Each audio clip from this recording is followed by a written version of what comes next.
Hello, everyone, and welcome to the Lords of the Night.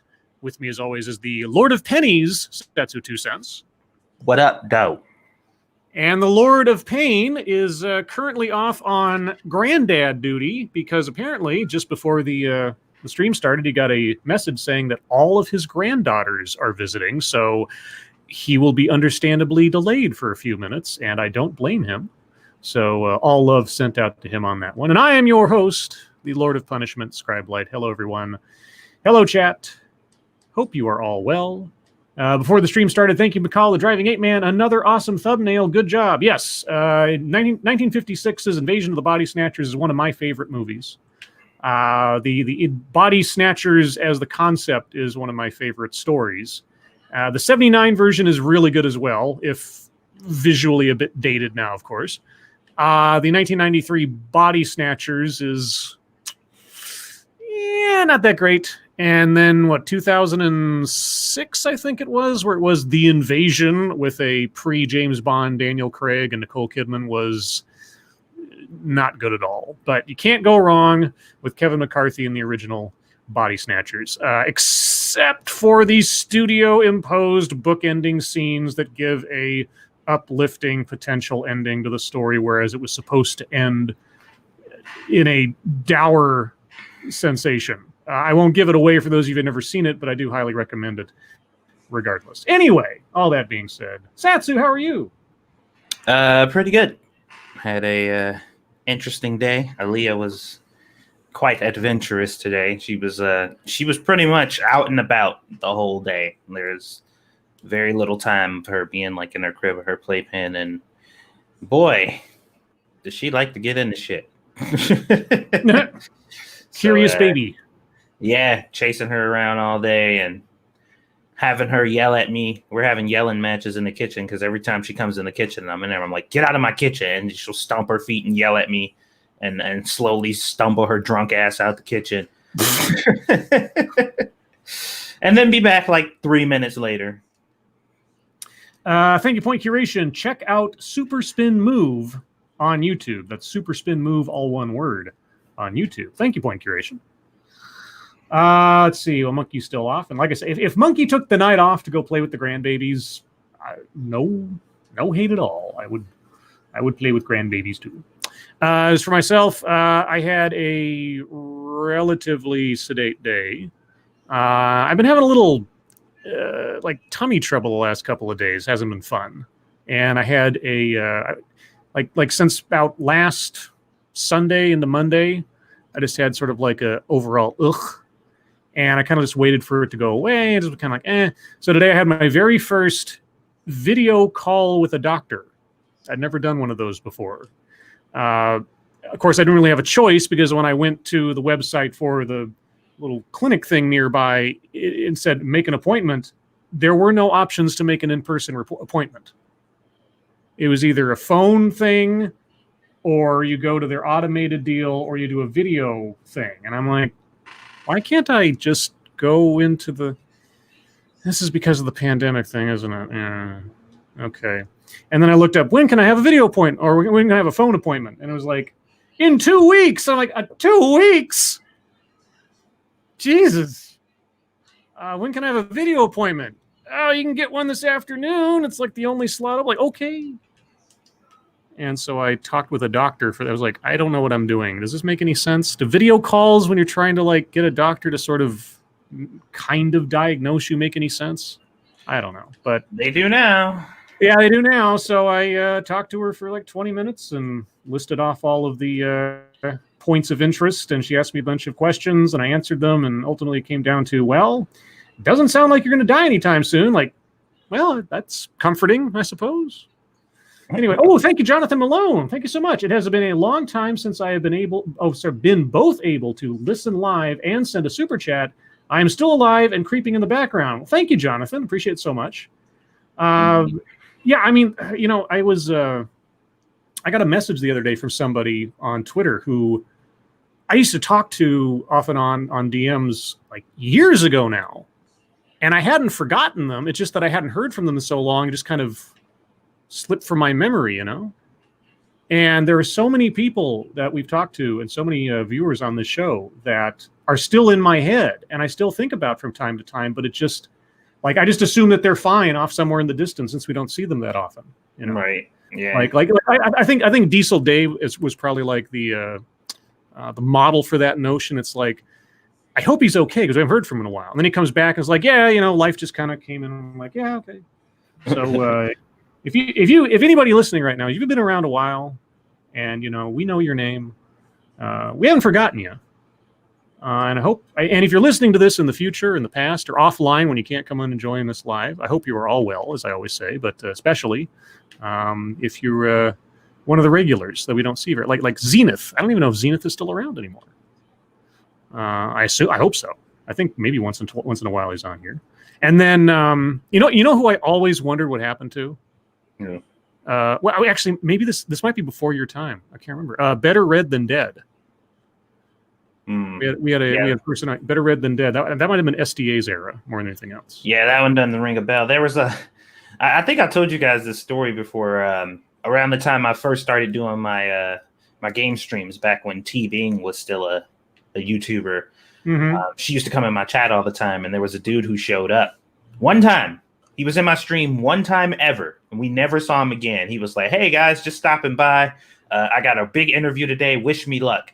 And for literally 3 years, whoa, T Bing showed up almost every other week to ask what the fuck happened to interview guy. Yeah, like I don't know. Yeah, there's always little stories that go on here. And just a reminder again, guys, Monkey is here, but he's currently off entertaining grandbabies because grandbabies showed up unexpectedly just before the stream started.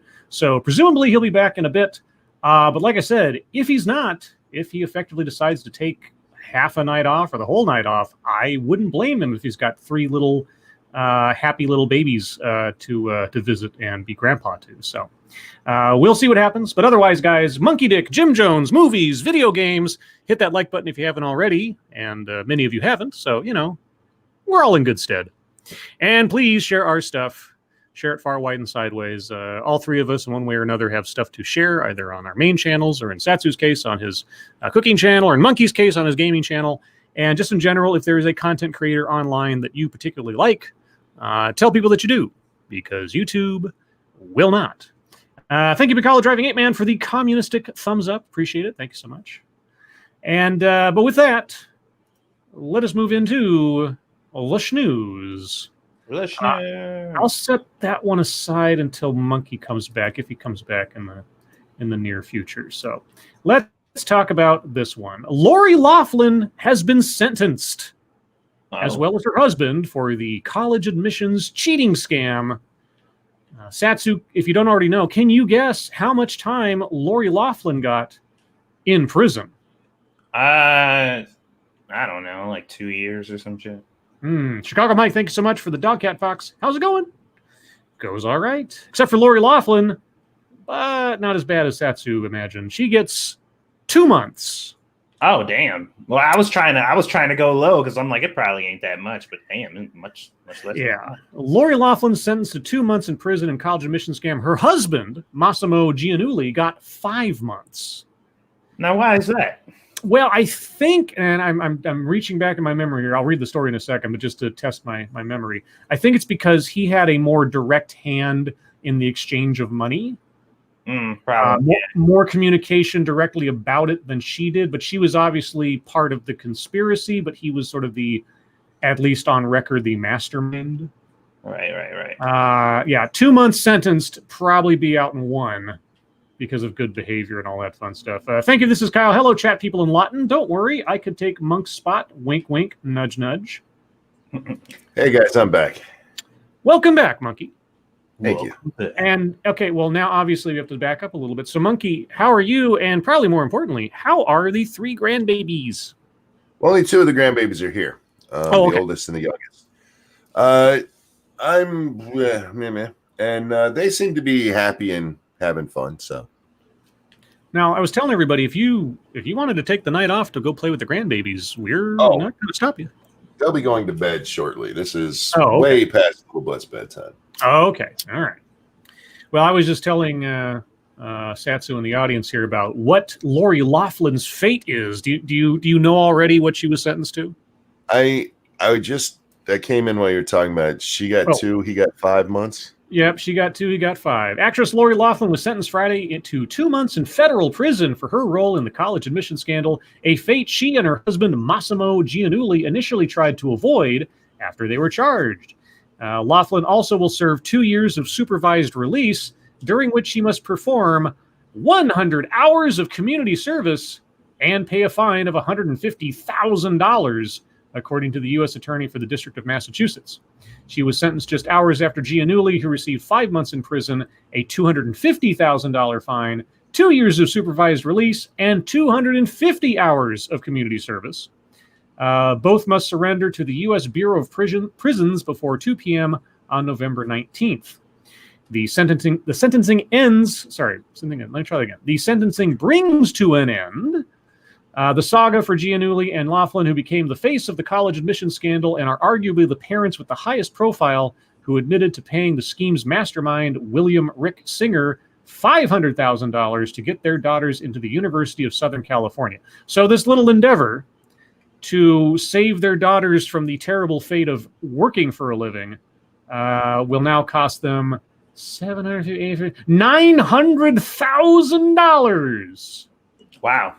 And 7 months of their cumulative time, and then 350 hours of community service and supervised. Yeah, so hope it was worth it, guys. It's almost like they should have just, I don't know, not done that. Yeah, done the work. Did their kids get kicked out of school? I don't recall. Let's see. I don't know if they mentioned it here. Let's see. Quote, I went along with a plan to give my daughters an unfair advantage in the college admissions process. I went along with it. Loughlin said during her virtual sentencing hearing, quote, in doing so, I ignored my intuition. I don't think you were ignoring your intuition. I think you were following your ambitions. I ignored my intuition and allowed myself to be swayed from my moral compass. Uh-huh. Yeah, I thought I was acting out of love for my children, but in reality, it only undermined and diminished my daughter's abilities and accomplishments. Did they have any, though? Any ability, any accomplishments? I mean, how do we know? You handed them everything, literally, and they didn't seem to protest much. So, and I am sure that this college scheme was the very first time you greased the wheels for your daughters. Or yourselves. Yeah, I'm sure this was the one instance where you had a moral compass failing. She said she understood, after she was caught, that her decision helped exacerbate existing inequalities in society. Quote, while I wish I could go back and do things differently, as in not get caught, yeah, I can only take responsibility now that you've been caught and move forward, she said as her voice cracked and she began to cry. Oh, thank you, Ashley Mented, so much for the #1 fan pair. That is a energetic pair. Do people still wear sweatbands when they exercise? You'd have to ask somebody who exercises. Oh yeah, No, okay. I don't. Yeah, I always see that as an artifact of like the 80s. Yeah, it's kind of a thing that's gone away. Yeah, wristbands and headbands for exercising. Oh, we have a birthday? I see birthday cakes. Who has a birthday? Wait, I do? Like, check your logic? Is it Check Your Logic's birthday? That's what it sounds like. Well, check your logic, confirm that, and we will sing. In the meantime, I'll finish this quick article. Quote, I am truly, profoundly, and deeply sorry I got caught, she said. Oh, sorry, that last part I added it. Using both hands to wipe tears from her face. It was a two-handed tear wipe, guys. Oh, she must be serious. Oh, damn, 2 hands? Yeah, that's next level right there. Quote, I'm ready to face the consequences and make amends. Well, see, here's the thing. You don't have a choice. You really don't have a choice. You talked about the 900, was it 900,000 it cost them? That has nothing to do with how much legal fees they paid to avoid a 2-month sentence for something she's so heartbroken she did. Yeah. Oh, poor baby. I'm so sorry. Only now do I understand what I did. Please. Okay. It is Anthrax Allen's birthday as well. All right. Not I do have a birthday. Oh, okay. So it's Anthrax Allen's birthday. Okay, but it's not Check Your Logic's birthday. You meant I do in sense that you wear headbands. Okay. But you were alerting to Anthrax Allen's birthday, and I misunderstood the context of the I do. And certainly you were not accepting my proposal of marriage or anything. Okay, so Anthrax Allen, it's a birthday. It's your birthday, and around here we do this. This one's for you. And a 1 and a 2. Happy birthday to you. Ugh, that's gross. Happy birthday to you. This song brought to you by Anthrax. Happy birthday to Anthrax Allen. Anthrax? Happy birthday to you. Happy birthday, Alan. Hope you had a good one. Let's see. Seftus Wolf. Scribe's getting married? No. No. No. No. One too many knows. Let's see. And then they go over Lori Laughlin's professional career. And then at the bottom they say, couple could have faced up to 20 years in prison. Yeah, but that would have been something. That would have been something if you held people to the actual standards that you set for these things. But, oh well. You know what? It kind of pisses me off because she only gets 2 months. Ooh. What was it that Felicity Hoffman or whatever her name is got? She got like 2 weeks or something like that. 2 weeks. Yeah, 2 weeks. She copped to it. They're just like, yeah, we did it. Let's get this over with. This woman drugged this out through the courts. Yep. Instead of just, yeah, we did it. Sorry. Caught us. They tried to argue around it. They tried to weasel out of their responsibility. Her saying, like, I understand now. No, you guys spent the last 6 months or whatever trying to weasel out of your responsibility. Yep. You didn't cop to it. You didn't come forward and say, yeah, we fucked up. No, you did everything you possibly could. And don't get me wrong. I mean, everybody deserves a vigorous defense and all that, but it's really hard to take you seriously about being, sorry and responsible and understanding what you did, etc., when you tried to weasel your way out of it.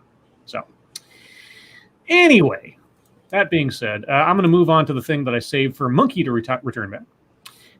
6 takeaways from the Postmaster General Senate hearing. Oh, is that today? That was today, yes. Postmaster General Louis DeJoy defended the U.S. Postal Service's ability to handle an influx of mail-in ballots this November and downplayed the impact of changes he's made since taking over the Postal Service in June. He's made? I thought Trump made them. Hold on. Hold on. Whoa. That's some loud traffic out there. Democrats in the Senate Homeland Security and Governmental Affairs Committee said they were skeptical. Of course they did. Demanding that DeJoy provide Congress with the data he's used to make changes to USPS operations. All right. And here are the takeaways. DeJoy distanced himself. Sorry, the first takeaway. Yes, there have been mail delays. ... DeJoy distanced himself from some of the changes that the Postal Service has made, saying, for instance, he was not aware of planned closures to post offices and suspended them until after the election. But he acknowledged that operational changes he did put in place, such as limiting additional truck routes, had led to delays in the mail. Quote, we all feel bad about what the dip in our service level has been, DeJoy told GOP Senator Rob Portman of Ohio. DeJoy later told Homeland Security Chairman Ron Johnson that, quote, a substantial portion, unquote, of the delays were due to the COVID-19 pandemic, while saying the USPS was working, quote, feverishly, unquote, to erase the slowdowns. Quote, the only change that I made, ma'am, was the trucks leave on time. Theoretically, everyone should have gotten their mail faster, unquote. DeJoy told Democratic Senator Jackie Rosen of Nevada, while acknowledging that hasn't been the case. While DeJoy said he was suspending operations changes until after the elections, he added he was not reversing the removal of sorting machines that lawmakers have raised concerns about. Quote, there's no intention to do that. They're not needed, sir, he told Michigan Senator Gary Peters, the panel's top Democrat. Next takeaway, but the election will be fine, DeJoy says.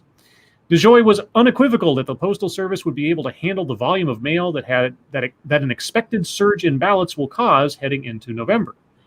Democrats have accused the Postal Service of making cuts that will harm the election, which President Donald Trump has repeatedly attacked. Even top union officials have raised concerns that USPS will not be able to deliver mail-in ballots on time. At Friday's hearing, DeJoy said it was his top priority to make sure the election mail runs smoothly. Quote, Senator, I promise you we are not making any changes until after the election, he told Democratic Senator Kyrsten Sinema of Arizona, later saying he was, quote, extremely highly confident, unquote, all ballots sent 7 days before the election would be received on time. DeJoy told senators there were, quote, no changes in any policies with regard to election mail for the 2020 election, unquote, but documents obtained by CNN, dated in mid-August, show that USPS was planning to treat election mail differently this year. Okay. DeJoy said that the Postal Service would work to make sure voters are educated about sending ballots through the mail. Quote, in fact, I think in September we're going to send a letter to every American with what our process is going out to every American citizen, unquote, he said. Let's see. DeJoy supports vote by mail, breaking with Trump. Trump has railed on vote by mail for months, falsely claiming it leads to major fraud. See, whenever CNN tells me that something is false, I always stop. Go like, is it? Because I don't trust CNN. They may be right, but unfortunately, CNN has lost every shred of possible credibility when verifying something that Trump has said, given how they treated everything he said these last 4 years. As well as alleging that the Postal Service cannot handle the volume of ballots likely to be sent through the mail this election. That's what Trump said. But DeJoy issued a strong support for using the mail to vote, saying he's done it and he supports all Americans having access to ballots they can send via USPS. Quote, I voted by mail for a number of years. The Postal Service will deliver every ballot and process every ballot in time that it receives, he said. All right. Sorry? Are we making a commitment now that mail-in voting and absentee mail the ballots are the exact same thing? I mean, CNN doesn't make a distinction, so why should we? Okay. I'm just making sure. I need to know where everybody's at, so I know that I'm on the up and up. Anyway, this goes on for quite a bit, and we've only got a few minutes left before we move on. So I'm going to put the link in the chat if you guys want to read the rest of that takeaway. Anyway, it just looked like half a dog and pony show, except that the information that has come out in the wake of all this insanity has kind of blunted the accusations, and the fact that he's suspended all changes until after the election kind of takes the teeth out of the accusations. So, well, they can still claim that it was tried. Right. Yeah. No, the attempt was made. And if it weren't for the vigilance of the American people, this would have gone into a complete disaster. Speaking of which, said accusations were never mentioned in this article at all. Well, I didn't read the entire article, truth be told. Well, you'd think any chance they get to mention Trump, they definitely took it. So what happened to we were directly and specifically saying that Trump literally was the one orchestrating this entire thing. Why wouldn't that be mentioned? It's a huge part of the story. Well, I don't know what questions were asked. I assume somebody on that panel had to have asked something to the effect of, did you receive guidance from the White House on what to do prior to all this? I assume so. Like I said, I didn't watch the hearings, and I've only got this thing here. So, which committee was it? This was the Homeland Security and Governmental Affairs Committee. Oh, all right. So there you go. Let's see. Somebody said something earlier that Jonathan Peterson, Scribe, you reminded me about my first birthday song on here. Well, I'm glad I did. I hope you liked it for however terribly I sang it. Because everybody hates my singing. I hear that all the time on here. Like every time I sing a song, it's like, oh my God, my ears. No, they hate your bad singing. They like your good singing. Oh, my good singing. Mm-hmm. Oh, baby, you. Exactly. You got what I need. Bad singing. Oh, okay. On to something really interesting.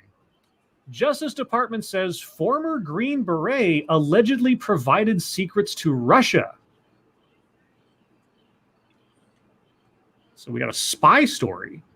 All right. A former Army Green Beret has been charged with providing information about U.S. national defenses to Russian agents, the Department of Justice announced on Friday. Peter Raphael Dzbinsky-Debens, wow, was arrested for allegedly releasing details to Russian intelligence operatives about the chemical and special forces unit he was a part of before and while serving in the U.S. Army.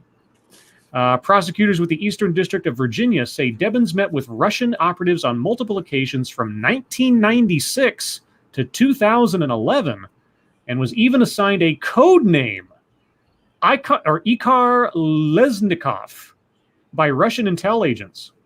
Debens is also accused of signing a statement allegedly affirming that he wanted to serve Russia.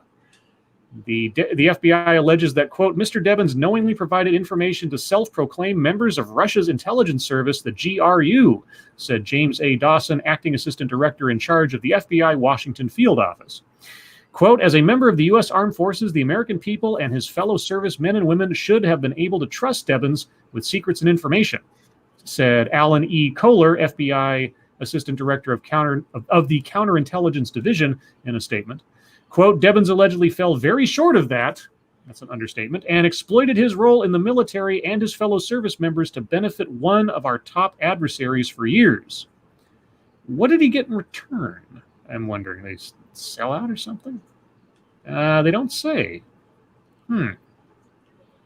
Let's see. Debens also met his wife in Russia, and his father-in-law was an officer in the Russian military, according to the indictment. Oh, I see. So family. Okay. Interesting. All right. Debens was charged with one count of conspiracy to gather or deliver defense information to aid a foreign government. If convicted, Debens faces a maximum of life in prison. Oof. Well, there you go. So, yeah. Bad decisions are bad decisions, bro. Indeed. Operating under the noses of at least, what, 3 administrations? What a fucking idiot.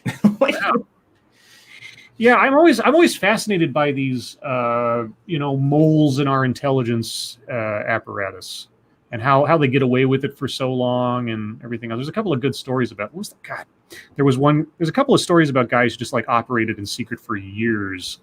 There was, what was it called? Well, there was a movie with Chris Cooper and what's his name? Shit, I forget his name all of a sudden. Anyway, it was called Breach, and it was this dramatization of a real mole hunt in the CIA, where they figured out that this guy was selling secrets to the Russians, and they needed to prove it. So they matched this. He was like this senior official in the CIA, the senior tech guy, and they matched him up with this complete greenhorn, just joined the agency. And they brought the guy, the greenhorn they brought in, and they matched him up with this guy, didn't tell him why. And then eventually he figured out something's up here. What am I doing here again? And they finally had to reveal to him, okay, you're going to snuff out whether or not he's an agent and how he's doing it. He's like, but I just joined the CIA. And it's like, exactly. He won't suspect you. So this greenhorn was tasked with bringing down the biggest spy in the CIA, basically all by himself, and not get caught, not tip the guy off that he was onto him. Right. It's a really good movie. It's very small. Well, I mean, it's small stakes in the sense it's almost like a play. It could be a stage play the way it was done. Ryan Phillippe, that's who it was. I suddenly remembered. Ryan Phillippe. And so, yeah, if you want to see a really interesting, based on a true story deal about mole hunting in the CIA, look for the movie called Breach. It's actually really good. Anyway, moving on from that, a quick one before we move on to MSS News, because I'm keeping tabs on this because I was curious to what would happen. Surprisingly enough, maybe, Seattle Mayor Jenny Durkin issues veto of city council budget plan that cut police funding. Oof. So the police chief basically retired out of principle, not out of probably the impending actual loss of her pay or anything, but basically because she couldn't trust the city council anymore. And honestly, I don't blame her. Yeah. So not much else to say about it. It's just that that happened, and so now it's just interesting watching these. I mean, relatively speaking, I mean, it's a major city, but still, sort of small town politics when it comes to this, because I just imagine how this would play out on the national stage if something similar were attempted. So yeah. Anyway, just thought I'd give that update for the continuing saga of Chaz. That is, I guess.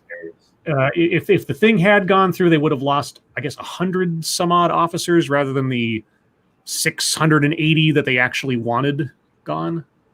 Yeah. But apparently that still was a bridge too far. So we'll see what happens in the future. Anything else, guys? Stories that I should have brought up that you guys wanted to go over? Not that I've paid attention to today. Nah. All right. Well then. Chat, it's MSS News time. So if you have news stories you would like us to read on the air, please send them to us via Twitter using the hashtag MSS News. Can't promise to get to them all, but that's because you guys send us such interesting stuff that we dwell on it for a while. This one comes from Massive Dynamics. I saw something about this earlier today, and so another realm of ridiculousness. From the website The Conversation. Unfortunately, not a fan site of the Gene Hackman movie from 1978, I think, which is a great movie. How Hollywood's Alien and Predator movies reinforce anti-black racism. Yeah. What? What makes black people, capital B, more likely than others to be killed, beaten, tortured, and raped by white police officers and vigilantes? That's your opening sentence to an Alien and Predator criticism? Okay. Although black men, capital B, are killed by the police more than any other group, black women, capital B, are regular targets of police violence, even though this fact is often rendered invisible. How is it rendered invisible if you have statistics? Yeah, there's a hyperlink to the very statement, regular targets of police violence. Okay, my brain is still out in the wilderness trying to figure out how this relates back to Alien and Predators. A culture and history of racist misrepresentation may have something to do. Why has there been considerable tolerance among the silent majority of white people for animal-like, demonic representations of black people in media and popular culture? Aliens and Predators are black people, guys. Did you know that? Now, we need to, before we go any further, we need to let you know that black people themselves have not contributed to any of these stereotypes in any fashion at all. None of these black people who actually played in these movies were paid. They were actually forced to do these things. All these portrayals, they were made to do them. Also, none of these movies were made by black people. We just need to make sure we got that all together. So that way, black people are 100% innocent in this portrayal. Here's a fun fact. So when Predator was first being made, the design of the Predator was vastly different. And do you know, here's a fun fact, do you know who actually was in the costume of the original Predator design? Jean-Claude Van Damme. But then they redesigned the Predator because the original design looked like crap, and they sent it off to Stan Winston, and Stan Winston was like, how about we combine sort of like a lizard with a crab kind of thing, and so he gave it like this big, like, fanged mouth thing and dreadlock type deals. It's probably the dreadlocks. But then the person that took over the costume duties, oh my God, I suddenly forget his name. He was a very well-known actor at the time. He was huge. He's a tall guy, but he was also black. I guess maybe that's where they're going with this. Because he had the physical height to pull off like a non-human monster in that costume and sort of stand exceedingly over Schwarzenegger in the whole thing. Let's see. The short answer is that we are dealing with a culture of domination. It is a culture that thrives on the sexualized demonization of black people. Two examples of this are Ridley Scott's Alien. Yeah, because, when I think of the sexualized demonization of black people, I think of Yaphet Kotto. Yeah. It's it's very interesting how non-racist, whenever you show them a depiction of something that, you know, that they deem looks like black people or whatever, they automatically come to that conclusion. They're just like, oh, here's a picture of monkeys. Oh, that reminds me of Negroes. You're a racist. It's like, Yeah. what? Oh my God. Okay, 2 examples of this are Ridley Scott's Alien, which comports with the trope of black women as alien breeders. What? The only breeder of an alien in Alien was John Huston. John Huston. Not John Huston. John Huston? Why the hell am I'm suddenly blanking? The white guy. Yeah, the white guy. The only, as far as I recall, the only black character in that movie was Yaphet Kotto. And he was John Hurt. That's what it was. John Huston. What the hell? John Hurt. Thank you, guys. My brain went somewhere else. Okay, and Predator, written by brothers Jim and John Thomas, that riffs on images of black men as dreadlocked, violent, and superhuman. Or 2 of the heroes on the strike team. No, 2 man, of the good guys on the strike team. Dylan, you son of a bitch. Thinking Bacala driving 8-man, James Cameron told Winston to add mandibles. Aha! Okay, that was his idea? Yeah. Look, Cameron likes mandibles. I said this on Twitter before, and I'll say it here. There is no racism quite like anti-racism. Right? Oh, man. Well, I'm really looking at that, what's his name, ex-Kendi guy, TEDx talk for maybe Sunday, where he teaches us what it means to be an anti-racist. Because I'm curious. I have no idea. George Floyd's recorded in Oh my God. a movie from 1979, and then a movie from 1986, I think Predator was, something like that. And we're okay. George Floyd's recorded and widely publicized killing, as well as the killing of Breonna Taylor in her own home, served as catalysts for many white people discovering anti-blackness and the reality of police violence. Yeah, all that stuff that's happened in the past didn't mean anything until today. The past doesn't. Yeah. This reckoning asked that we examine the racist, anti-black cultural tropes that span art, politics, and social control. Mm-hmm. So when you look at the xenomorph, you see a black person. Yeah. When you look at the Predator, you see a black person. Even though in both of those films, black people were the heroes of the story to one extent or another. Okay. Did D-Ray write this? This was written by Tamari Kitasa, associate professor sociology at Brock University. This guy's a professor, and he says this stupid shit publicly. All right. The black man as Predator, the black man as an alien. Okay. Oh, sorry, the black woman as an alien. Where is this? The black woman is the mother of monsters thing? Okay, I'm just skimming through what he's written here, and he mentions Richard Nixon for some reason. Okay, Ridley Scott's Alien. I'm just going to read this last thing and then move on. Ridley Scott's Alien franchise. The franchise. I mean, he only did the first and then the Prometheus series. I mean, I guess technically he was the granddaddy, but the second movie was James Cameron's baby, and then the third movie was Fincher's baby. And then Alien Resurrection was like Joss Whedon. So yeah, I mean, it's Ridley did the first one, and then he did the Prometheus stuff. So anyway, Alien franchise with its vicious and endlessly breeding carbon black alien mother. James Cameron designed that first and foremost, or I should say, Stan Winston designed that along with Geiger, I think, or Geiger designed it and Winston made it happen. And Ridley Scott just started off by taking Geiger's designs and making them a costume. You don't even know what you're talking about. But black alien mother, yeah, because that was meant to represent black people. You hit it on the head there. Yeah. In the context of anti-black culture, the film signifies the black woman as an unkillable and ceaselessly breeding alien who threatened the body politic.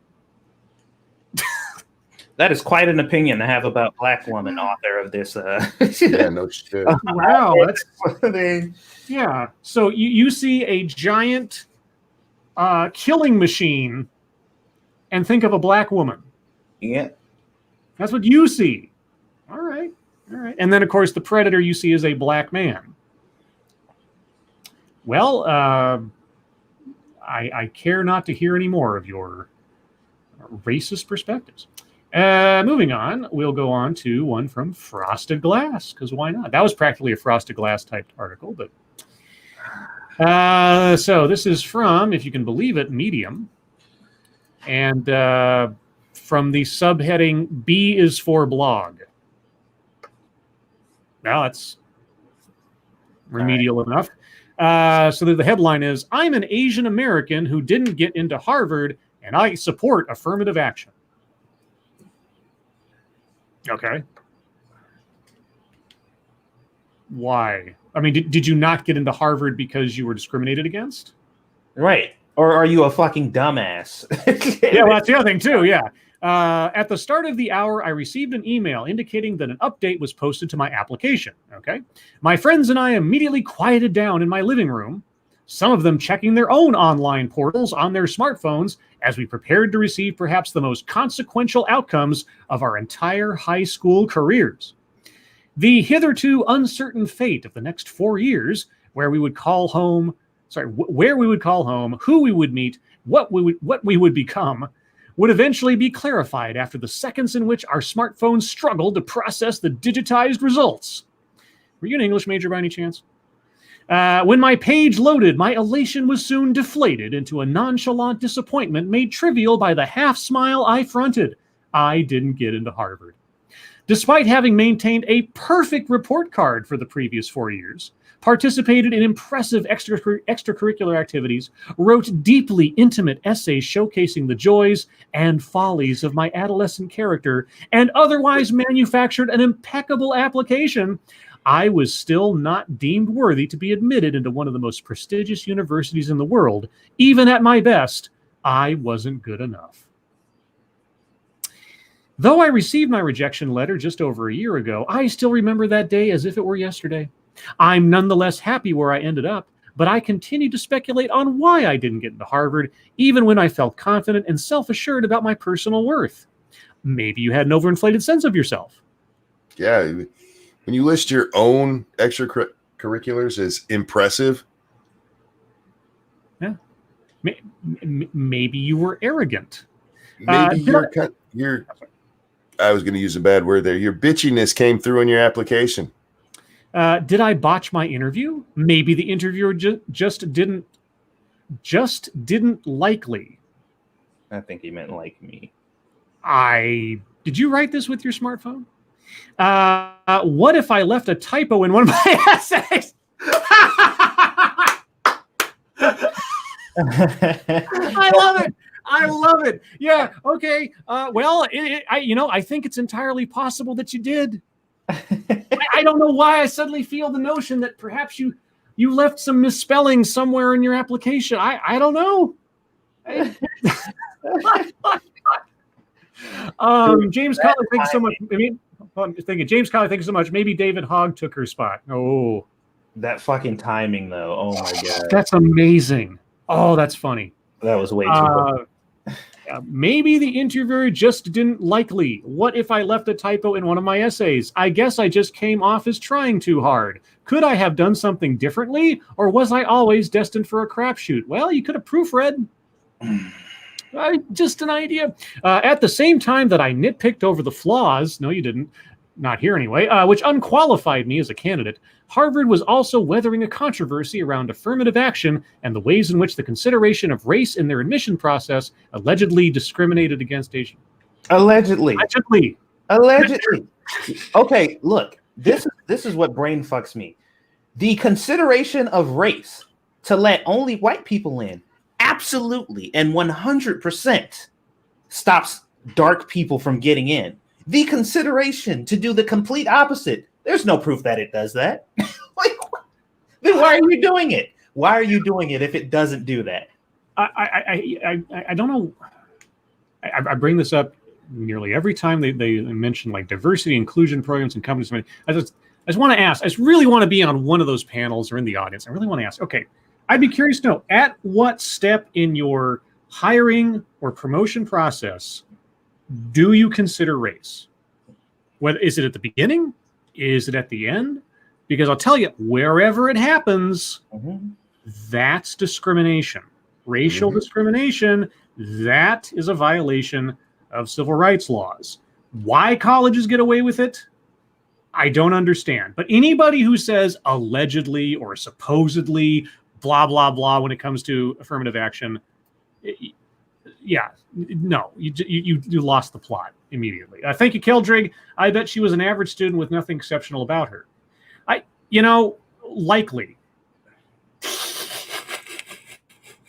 That was funny. Thank you, Toxic Nightshade, for the one-up hippo. Hungry hippo. Well, it's just a simple line of questioning. The acceptance of people based on race is bad, right? Yes, it is bad. It enables people to be let in that shouldn't be. And they're like, yes, you're correct. That's a part of our activism.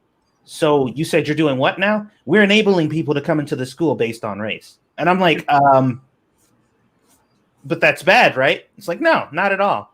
if it was like I've said before, if affirmative action was based on class, okay, if you had two students of equitable ability, but one achieved that from a background of poverty and the other achieved it from a background of middle class to upper class, and you weighted the slot to someone who achieved it through the disadvantages of poverty, I would have little problem with that, because poverty knows no race, knows no gender. It just, there you go. And it is to a certain extent more impressive if someone was able to pull themselves up from that situation. It's very American. It's very American dream kind of stuff.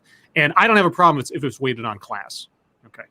But the race part never made any sense to me. And it doesn't make any more sense to me when somebody says, I'm for affirmative action, but I mean, it's only allegedly discriminating on race. Like, come on. But that's precisely why they do it, because they have to take that into account. If you do it based on class, that also includes white people. White people are still the majority. You can't do it based on class, because that means more whites are going to get in too. We can't have the whites succeeding. We need to bring the whites down. That's counterproductive. So no, it has to be about race. Okay, okay, I had to scroll down a little bit, and I'll move on after this, guys, because I know we got a lot of stories. This is where we get to the meat of how she's differentiating. Okay. For me to have called Harvard racist, quote unquote, for simply evaluating race as one of many factors in their admissions process would have been easy, and perhaps I would have been forgiven for making that hasty judgment. And it would have been right. Who would have challenged me? But growing up, I had seen what real racism was. The frequent cases of police brutality towards black and brown bodies in my city, the criminalization of black students in my high school for minor transgressions, and even the influx in hate crimes following the chance election of a certain president. So what you're telling me is the police policing people on the basis of skin color is wrong, but at Harvard, policing their admissions on the basis of skin color is fine. As long as it affects people with my skin complexion. Now, that's it. God. Whatever. I don't care. You didn't get to Harvard. Nobody gives a shit. Yeah, and with that kind of problem solving, well, I mean, yeah. Anyway, go ahead. This person goes on at the end to talk about that. It'd be easy for them to feel bad about this, but they believe in affirmative action. They didn't tell us what university they got into. That's true too. Yeah. I wonder why they even went to a university knowing that there are black kids who don't get to. I wonder if it's, let me click on the author's profile just to see if it says, out of curiosity. Let's see. Beatrice Nguyen. This is her thing. I use she, they pronouns. Okay. Yellow Peril supports Black Power. Let's abolish prisons together. Useful idiot. Maybe they look at your social media and it's like, oh, wow, this person, they scored really well, but they're actually kind of stupid. All right, moving on. to a subject I at least have a peripheral knowledge. Oh, I just went and looked at the other articles from this chick. The next one down is, do the older generations actually understand what socialism is? Oh, Yeah. no. Oh, Yeah. no. The ones who experience it, they have no fucking clue what you're going to teach them, you silly. Yeah. Mm-hmm. Ask the people that come from communist Russia or those that survived the communist regimes. Oh, yeah. The subheading, as a millennial intellectual, I'm doubtful. I'm inclined to agree with the author now. I don't think she was discriminated on the basis of her race. Yeah. She's a moron. Okay, moving on. This one comes from Wandering Lisa. Britain's BDSM community is worried about changes to the domestic abuse bill. Oh. The much welcomed end of the, quote, rough sex defense has some kinky people concerned about the implications for BDSM. Huh. Okay. In July of this year, politicians in the UK hailed an amendment to the long-awaited domestic abuse bill as the end of the, quote, rough sex defense. The new legislation states that consent can never justify grievous or actual bodily harm, even if it was perpetrated for the purposes of sexual gratification. Wow. So your government is literally mediating sex between individuals now. Cool. So if I spank my girlfriend, I have committed domestic abuse. Yes. And it seems like, in the way it usually works over there too, is both of you are consenting. Both of you were fine with it. But if somebody else heard about it and they're like, no, I don't think that was okay, she was hurt, like, you'd still be in trouble for it. Thank you, Point Curation. People who call themselves intellectuals seldom are. True. Right. Usually it's someone else sort of like assessing another person. And, here's what constitutes actual bodily harm. You ready for this? Bruising, scratching, bite marks.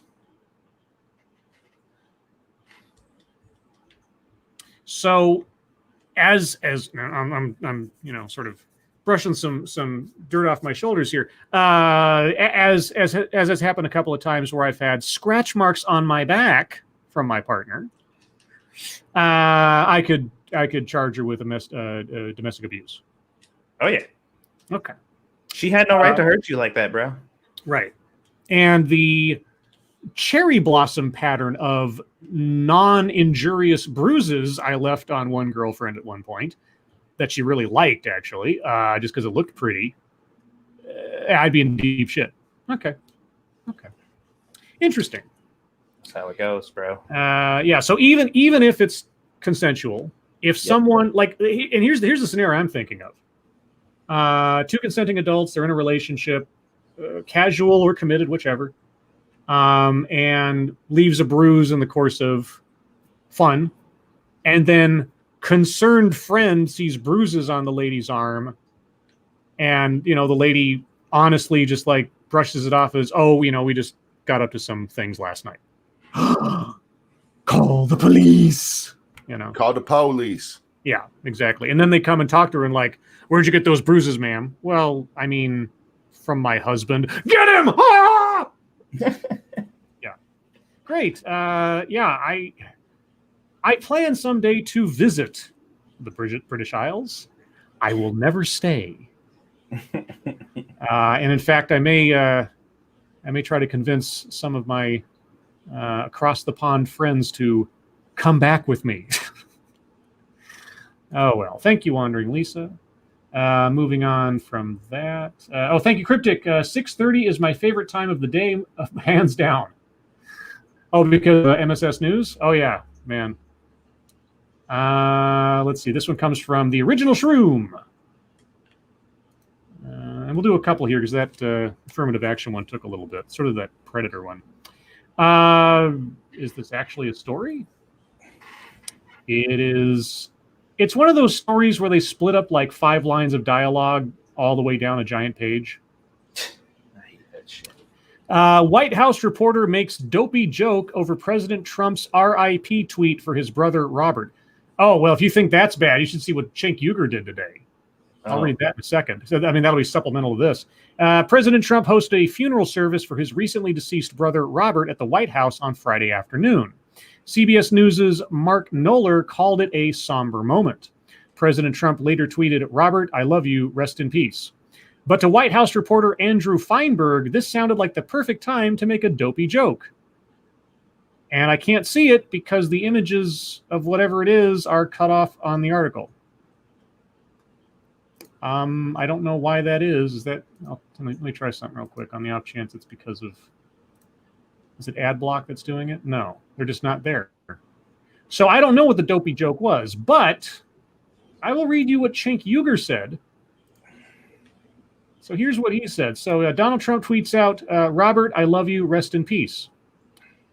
Cenk Uygur says, "Trump realizes he's supposed to grieve for family members after everyone praises Joe Biden about how he handled his family's tragedies. It got good ratings." What? I'll read that one more time. Trump realizes he's supposed to grieve for family members after everyone praises Joe Biden about how he handled his family's tragedies. It got good ratings. Or, I don't know, the literal day he died, he said the exact same words. Yep. I mean, Satsu, it's obviously just an attention grabber. It's not a public statement of grief or any. No, it's because of ratings.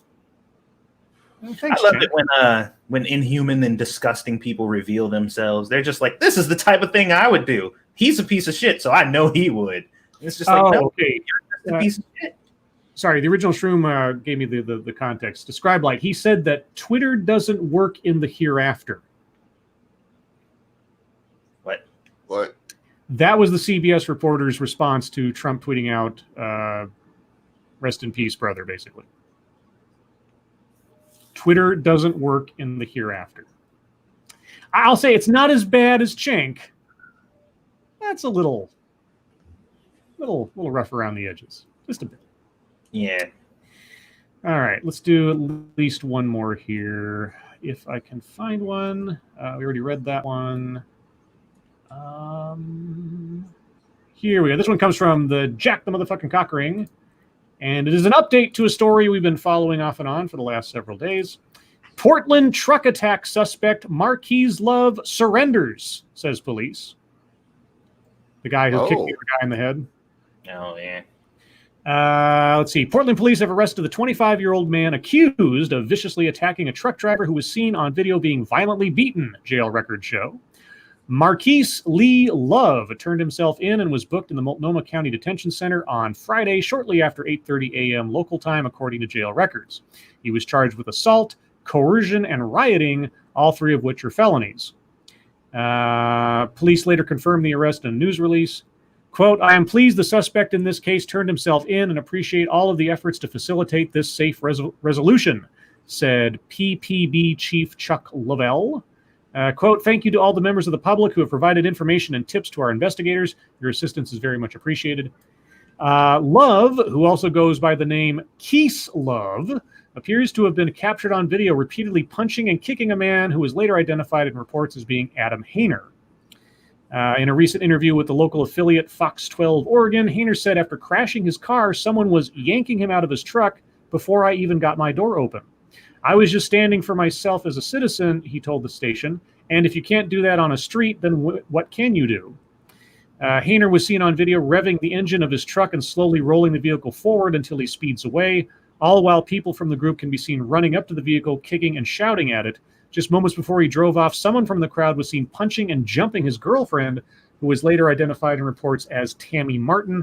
Shortly before 10:30 p.m. Sunday, police responded to a 911 call from someone who reported that protesters, quote, "chased a white Ford," unquote, which then crashed in the downtown area, according to a department press release. A caller told police an estimated 9 to 10 people began, quote, "beating the guy," unquote. Yeah, and then this guy came from behind him and kicked him in the side of the head. Yeah, it was all a very peaceful affair. Yeah. I hope this guy gets the absolute book thrown at him because he deserves it. Well, don't worry. There's gonna be like a GoFundMe and shit for the dude who got caught or whatever. Because, there was already like people super defending this dude. Like, no, he did what he had to do. That guy had it coming, and everybody's like, "That's what you get. You deserve to be beat up in the street because we don't like violence." And thanks to Sadistic Atheist, and who else sent us that story? There's somebody else. Wandering Lisa. Yeah. Sorry, Monkey. He's not even going to face any real consequence for this. I hope you're wrong. So do I, but I've seen what they've done in Portland so far, and I've seen the prosecutors out there talking about how they're not going to prosecute people for violent rioting. Mm-hmm. Why would this be different? All right. Well, guys, thank you so much for all the stories. Sorry I couldn't get to them all, but some just catch our brains and don't let go. And also, I wanted to say, I don't know if I've said this on this show before, but if you guys share the stream especially on Twitter, be sure to tag us in it so we can thank you personally. I like to do that for excellence and things like that. So I appreciate when you do. So thank you, Becca Fairley, and thank you, Prospero. Appreciate it. Thank you, Cryptic, again. But Satsu, there already is a GoFundMe over 100,000 for this D-bag. Really? There you go. Oh, shit. Great. Just great. All right. Well, sorry. Oh, he's a hero, man. Oh, yeah. He's fighting white supremacy with his foot. There you go. All right, guys, we're going to move on to the wonderful world of YouTube time. I'll go first because I don't have much. I am hosting this show. Finished up the theme for tonight's show. Like I said, based on one of my favorite movies, Invasion of the Body Snatchers. A movie that I think, it's remade every generation or so, and I think we're overdue for a version. Although I have a feeling it might not be made because if you did it in the sort of ambiguous way that it's meant to be, because it represents a whole sort of implications of groupthink and such like that, it might actually make SJWs think it's about them. And in spirit, it would be. So. Praise it. They might actually take it as a compliment. Well, that's the thing. I mean, there was it was an allegory at the time, or at least it was kind of turned into one in the 56 version of being essentially referring to the Red Scare, communism, conforming of thought, taking away of all individuality, and so on and so forth. That was sort of like the essence of what the Body Snatchers was about, or sort of was talking to. The same thing could be said later on. It was in the 70s. It could be sort of like the end of the hippie era and people sort of embracing yuppiedom and conservatism after the Summer of Love kind of stuff. And then in the 90s, I don't know if there was really much of a message there so much. I think John Carpenter's The Thing, which also has similar themes to it, was taken more as an allegory for like the AIDS virus and stuff like that. Like you can't trust anybody and somebody's infected, you don't know who, that kind of deal. So there's always some message or something that it's kind of referring to in the culture at the time when it gets remade. And I think we're overdue. I think a really good one, a really good version could be made. I always thought that a really great, he's too old now, but I always thought that a great remake, if you had to recast Miles Bennell, I always thought that Bill Pullman would have made a great main character, and set it again like back in the 50s or something, like just do sort of a period piece on it. But anyway, that's just me nerding out for a minute. Cryptic, thank you so much. I stand corrected by Advocatus. It's for the victim. Oh, okay, good. I was like, I see. Here's the thing. I could believe if there was a fund set up for that guy's defense. I could believe it. Well, if he claims to be Antifa, they have well over $1 million in their defense fund, so it'll get paid for. Don't worry, guys. Ryan Rollins says the 90s one, it was Gabrielle Anwar's breasts. That was the purpose of it, Scribe. Like, yeah, it's true. Yeah, Gabrielle Anwar being naked as she was being duplicated. Yeah, but that is still that's my least. Actually, well, no. Invasion is my least favorite because it completely just stunk. The 93 one is tolerable, but it's so I don't know. It just didn't work. Anyway, that's all I'll say. Aside from that, I plan on doing a TEDx tomorrow. Which one? I'm not sure yet. So keep an eye on my Twitter for that. And then on Sunday, like I said, I'm entertaining the idea of doing a lazy, long TEDx stream about the difference between being not racist and anti-racist, starring Ibram X. Kendi. Because he's a big name in the last couple of days because his organization got a $10 million grant from Twitter Jack. And I've seen him mentioned in many places in the last several weeks. So but I've never actually listened to him, so I'm curious to find out. So I may do that on Sunday. That's all I got. Satsu, what have you been up to? Well, I finished editing Squidgy's cooking video, which will be going up on my channel tomorrow. It was supposed to go up today, but it didn't. So it'll be going up tomorrow. I wanted her to proof watch it or whatever because it's actually her cooking. So I'm just like, hey, make sure that this is correct, and she never watched it. So I'll get her to do that tomorrow. Outside of that, I'm going to be working on my next commissioned recipe because those are still a thing. I haven't talked about them in a while, but for whatever reason over here, onions were like fucking recalled. And I didn't have access to onions for like 2 weeks. Like, what the fuck? Never seen shit like that before. But now I do, so I can actually do the recipe that I was going to do. So I'll be working on that soon. Outside of that, we have a game stream after this. We'll be playing 7 Days to Die. And probably finding some way to OP-ify our new base. Because it's already badass right now, but fuck it, why not make it even better? Outside of that, that's kind of all I've really been up to. All right, Monkey, what have you been up to? I have been. Oh, we did a Monkey in the Morning last night. We went over the final night of the DNC. We jumped around a lot because it wasn't giving me the little preview. I don't have a producer, but we did cover all of Biden's thing, and oh my. See, I didn't watch the actual speech. What was your take on it? He did okay with the cognitive decline thing. Mm-hmm. There were very few mistakes in there, and they're noticeable when they did. You can tell he's uncomfortable standing there.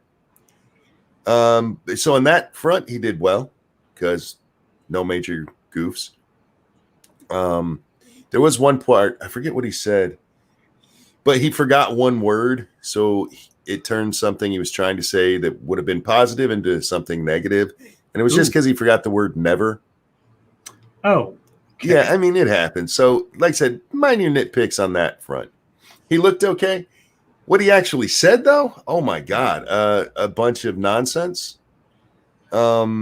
He actually brought up Charlottesville and Trump, how he said there's very fine people on both sides. I was losing my I actually was getting mad at the first half of it because he was just standing there lying. Just lying. I have a question though. So sorry. Did it look? I was always wondering when this was all announced. Does it look like it was actually done live? No. Pre-recorded? Yeah. These were pre-recorded. Okay, so you got to wonder, was that like the best take they had? Well, as long as it was, here's the thing: they shoot from different angles, so it would have been very easy to do jump cuts. Okay. And there are a couple of places where the camera angle switches and then comes back, and so there's possibilities there. Was his live? Maybe, but everything on this thing was so produced and staged. Mm-hmm. Maybe it was. There were reporters there, so I don't know. If I had to guess, I would say it was probably recorded earlier in the afternoon, but I can't say that for sure.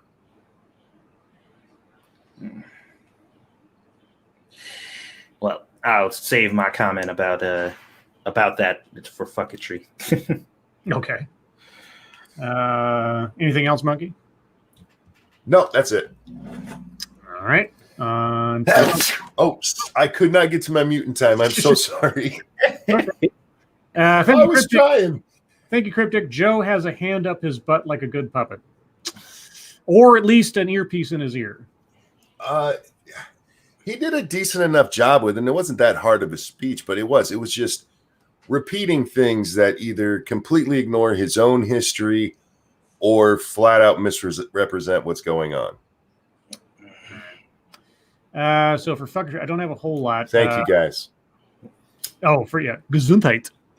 Or Gesundheit, depending. So Zach, this isn't fucketry, but Zach Osborne said, played some bingo with Scribe Light's bingo card, made a few alterations, didn't get a bingo, but holy crap, we got close. And instead of it being a TEDx bingo, it's a DNC bingo. And so what he was able to, and I assume it was on the last night. I don't think it was covering the entire. If it was covering all 4 days or whatever, I'm pretty sure the thing would be filled up. But he got systemic institutional, plays victim, childhood or family anecdote that probably never happened, weightless example, privilege, white supremacy, free space, of course, make something about race, sex, etc. for no reason, benevolent condescension, takes credit for something done / experienced by others in their demographic, mind reading / assumes motives, and melodramatic pausing for effect. So there you go. That was, I assume, night 4 of the DNC. That's just Biden's speech. I probably. The other one today was something that Andrew Yang said in his statement. He said, quote, "The magic of Joe Biden is that everything he does becomes the new reasonable."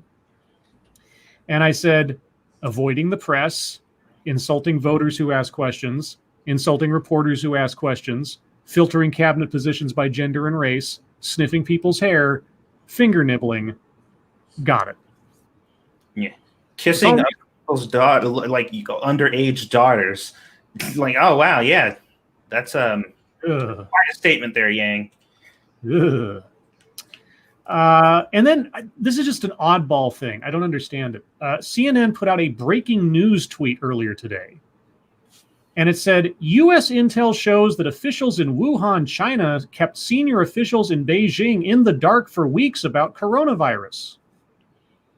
Like, we knew that 6 months ago. Who on that? This is CNN. And I'm like, we knew that the doctors involved in identifying it were basically jailed for saying anything. Why is forced to sign confession saying they lied? Yeah. Why is this? I mean, is this just the first time that the U.S. officials have acknowledged it? Well, hold on. Didn't CNN straight up call that a conspiracy theory? At this point, I can't keep track of all the things that CNN has called X, and it turned out to be Y the whole time. So possibly. Uh-huh. Yeah. Anyway, there's that. And then some YouTube stuff. Leafy's account has been terminated from YouTube. Yeah, I saw that. I've been trying to find more information, but apparently it just happened. Yeah, the running theory is, and I only see this because people have tweeted about it. I haven't watched a Leafy video in, I can't recall, but I have, but just because I've looked at one in the past, YouTube occasionally gives me a notice of a new one.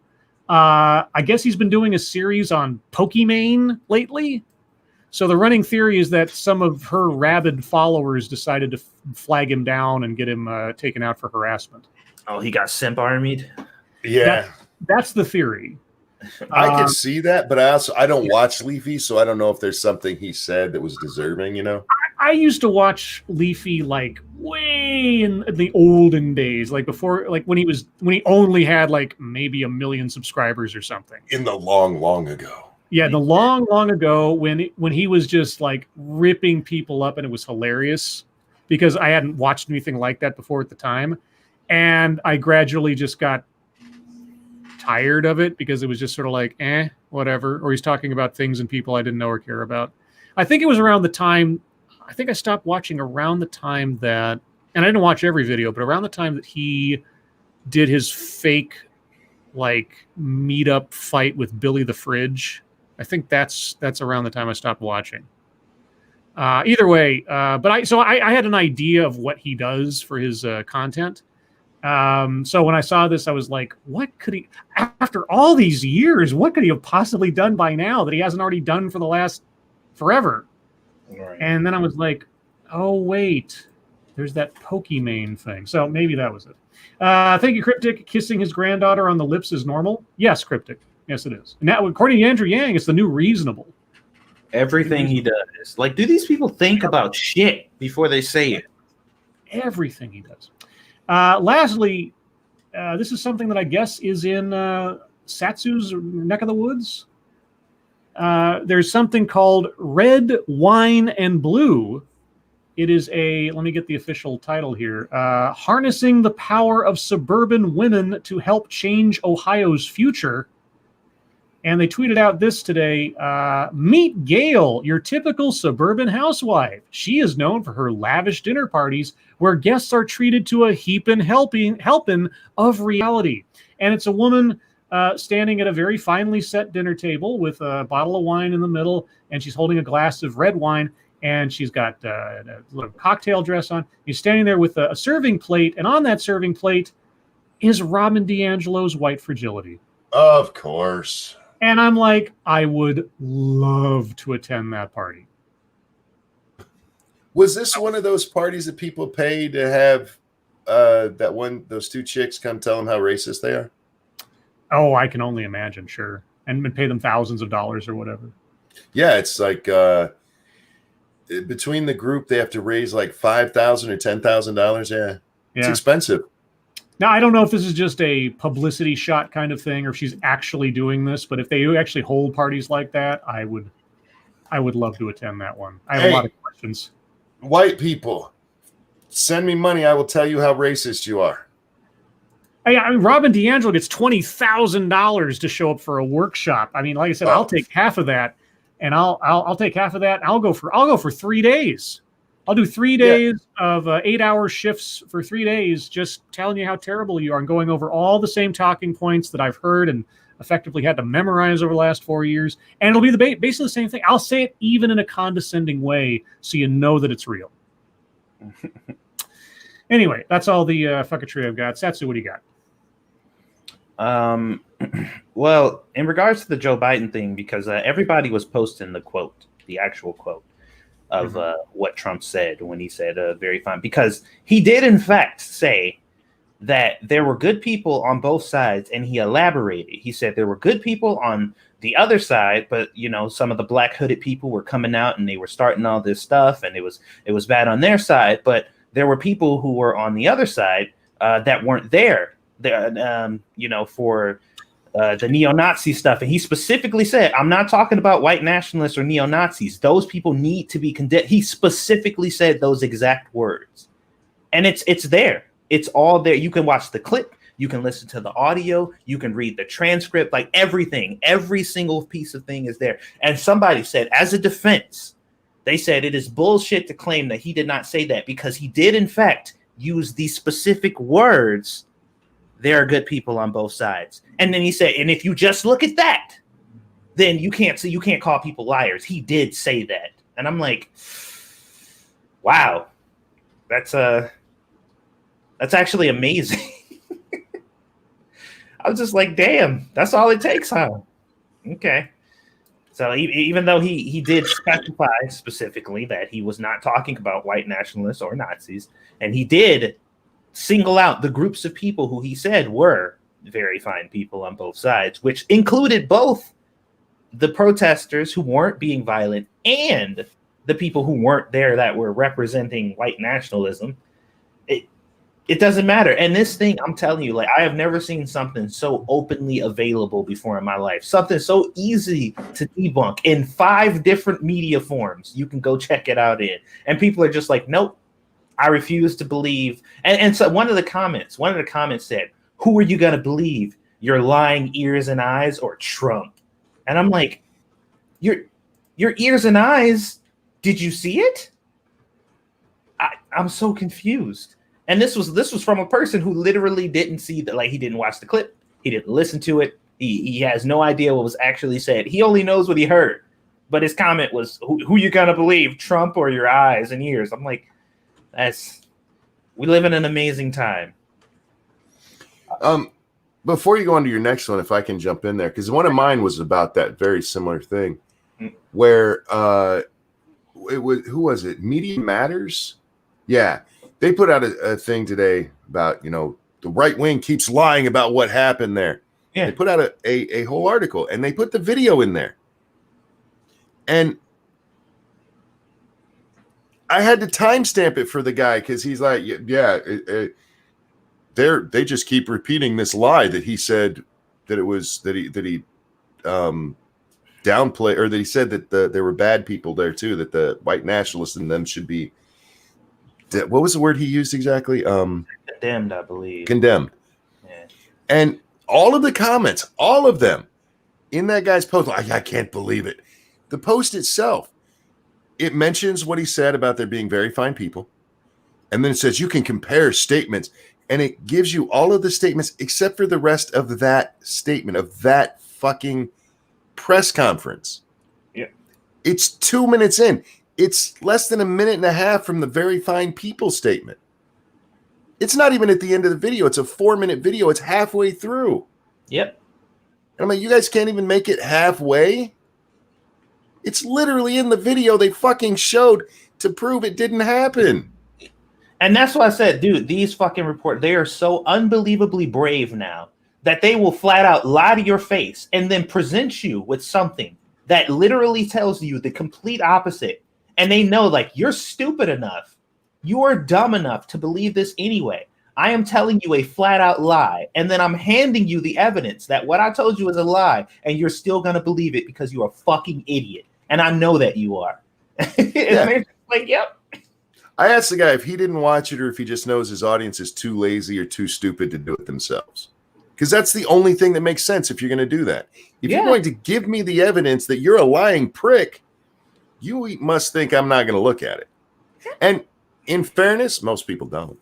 Yeah, I know. Go look, guys. Check their evidence, especially when they give it to you. Yeah. It blows that my one pissed me off, man. Yeah, it blows my mind that's even possible right now. It's insane. And there's no, it's not like there's any reason, like anything that you're gonna lose out on or some consequence to just acknowledging the fact that it's just not true. You know what I mean? That's just like, it is what it is. There's so many other things you got. You missed this one. That's fine. It's okay. Real quick. So my history/government teachers said that, quote, Aryans are the superior race, unquote, are Nazis despite the context thing. Quote, the Nazis believed Aryans are the superior race, unquote, because they said the words, right? Right, exactly. Yeah. That was the Count Dankula thing when, remember he came out of court and he's like, you can't say that, but you just said it. Context doesn't matter.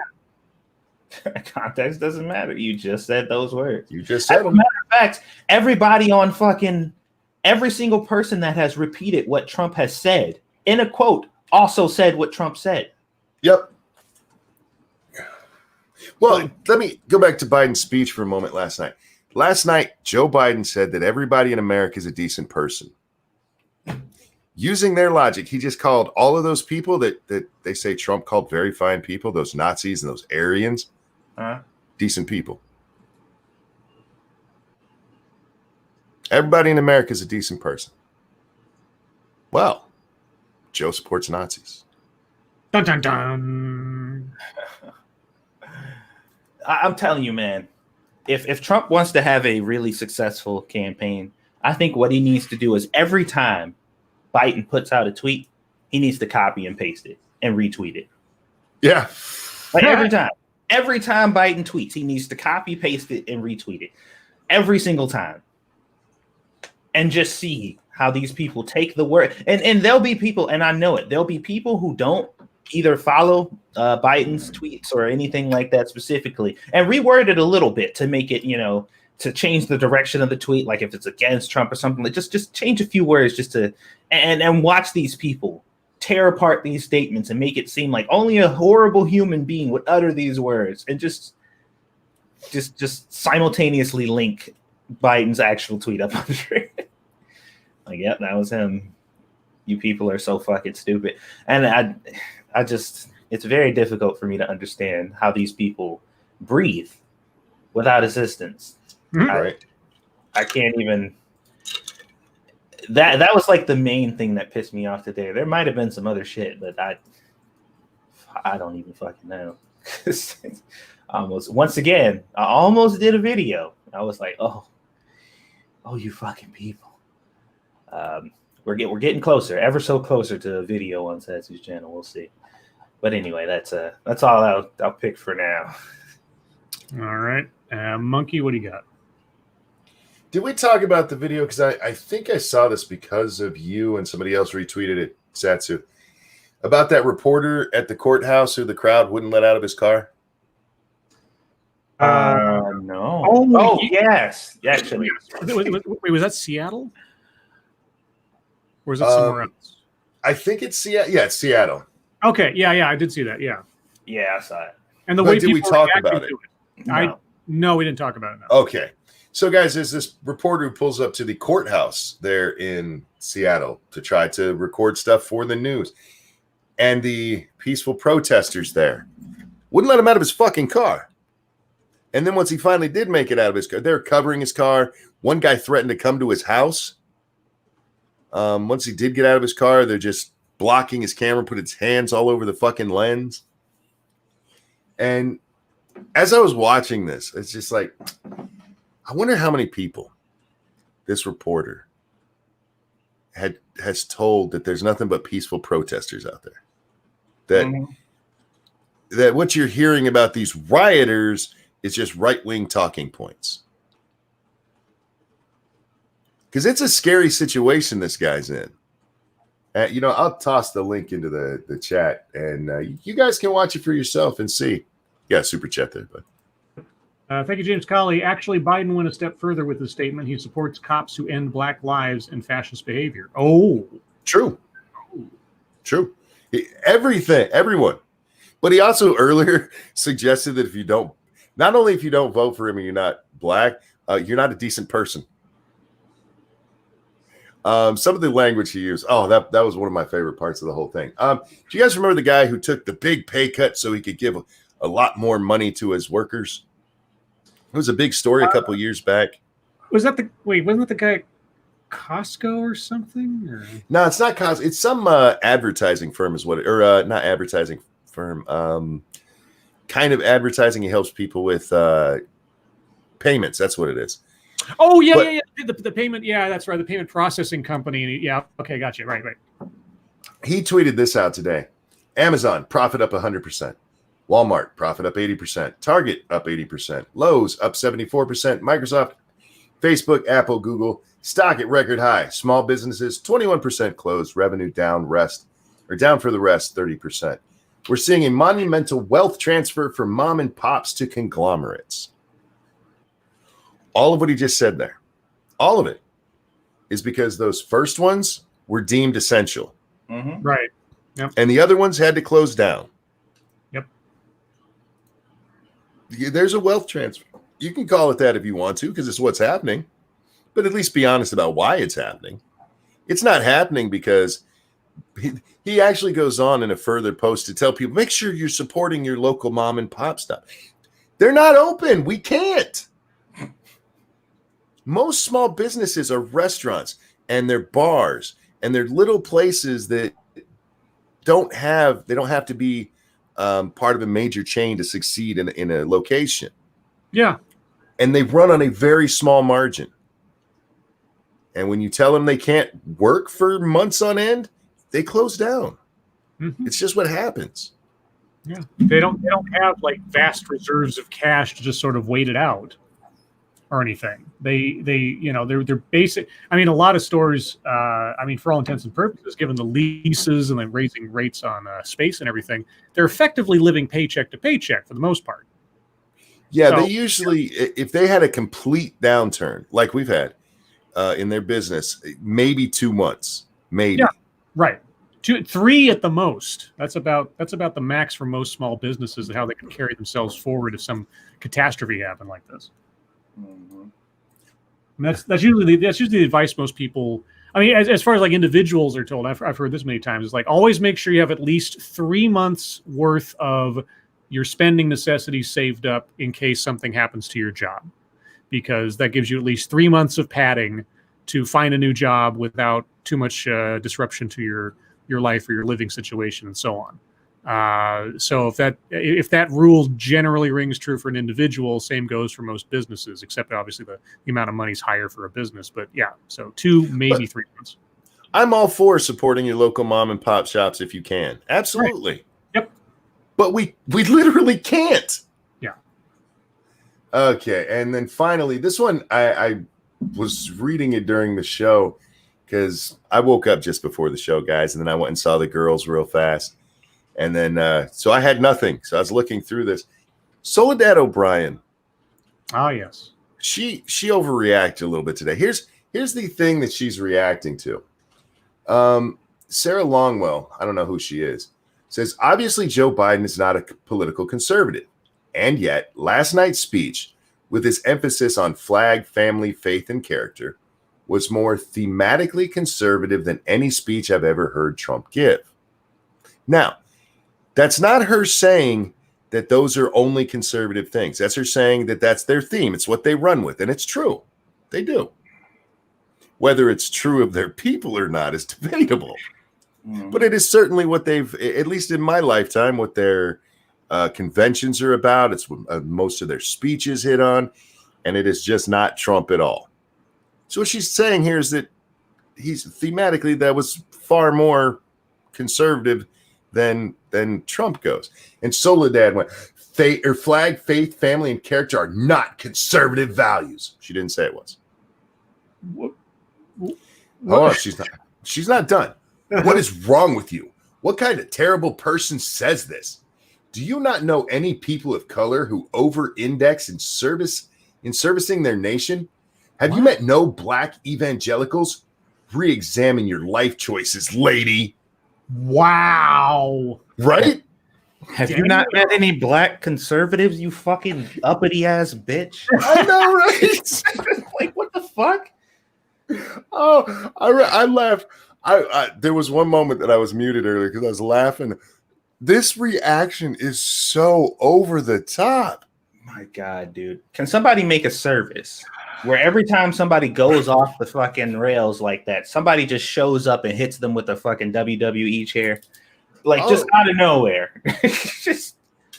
But here, okay, so somebody later on goes, this is an intelligent, there's an intelligent convo to be had about what it means to be thematically conservative, which the original tweet distinguished from politically conservative. Sure. I'm not sure calling somebody a terrible person who should re-examine her life choices is the way to do that. And Soledad responded, this is the only tweet I agree with.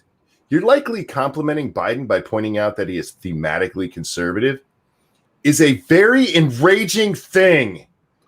Wow. And there's spaces between is a enraging thing. So what would have been the appropriate way to describe Biden? Like rabid liberal? I don't fucking know. I don't know either. Like what exactly would have made her happy if not what was said? What the lady said isn't even wrong. She's absolutely right. If you look at the history of how Republicans have presented, especially their conventions, yep, and the way Donald Trump speaks and what he talks about. You don't see Donald Trump talking a lot about family. You don't see him talking a lot about faith. You don't even see him talking all that much about country, unless it's, keep people out. Or make America great again kind of thing. I mean, yeah, he'll throw that was his thing, but I mean, it's not like he spends a lot of time discussing what the founders brought to us. And there's a whole bunch last night about the promise of the founders, the promise of what our nation was supposed to be. You don't even get that kind of rhetoric from Trump when it comes to. You mean slavery? Oh no, apparently not. I brought that up. No. You're about the founders. Okay. Yeah. There was a whole bunch of them who suddenly really, really, really agree with our founders. I'm like, you do realize Cory Booker, like, yeah, Obama hit on that the other night too, and like, dude, if you hit on the promise of our country, all right, that's fine. Sure. We the people, that kind of stuff.